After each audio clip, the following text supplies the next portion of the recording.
It's great. So, what type of customer would really make the most sense? I know you're a lot of the times you're Yeah, franchising. Is this home, a small office, big office? What does it kind of look like?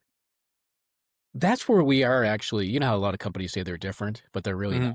Hmm. We are very different on that is because of the efficiencies and the pricing that we have the advantage of was we can go offer services to small businesses. Now, that could be any business that has less than 5 to 10 employees. Ideally more than 20, I would say, is because they might not have as much need for cybersecurity. But then you get into the medium-sized businesses, which is to us that's over 2 to 500 employees. They're doing anywhere from 50 to, $500 million in companies or in income.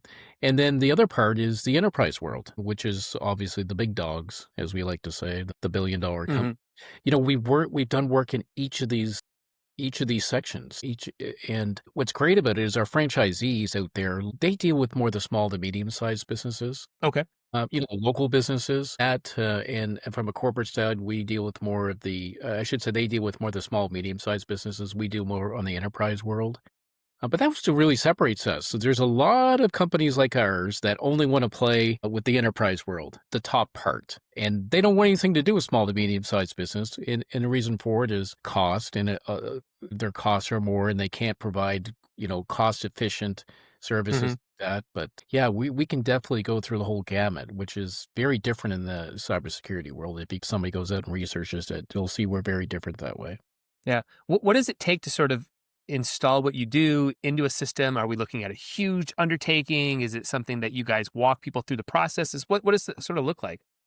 Yeah. So, if you take let's say you just take an attorney, a dentist's office, an attorney, a physician, and all that, they don't know it about cybersecurity. Right. They have an IT person they hire, and they know a little bit about it. Is that we have a team that comes in and basically presents a scope of work, Gotcha. understanding and giving them kind of we call it a free health checkup, a cybersecurity health checkup. Let's see how vulnerable you are, right? Hmm.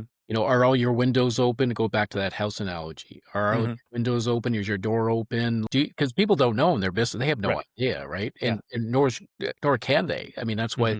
we come in and help them on that. We have to evaluate that, and then we work backwards from there. Okay, here's a report. You see red, red, green, green, yellow, red, red, red.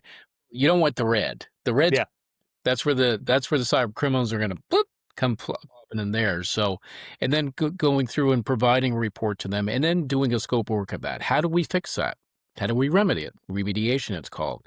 And what services do you need to be able to keep the bad guys out of your house? Mm. The process is quite simple, actually. We like to keep it simple, and then for the CISOs and the CTOs I call them the tech heads. No offense, but you're smarter than I am when it comes to all that. All of you out there.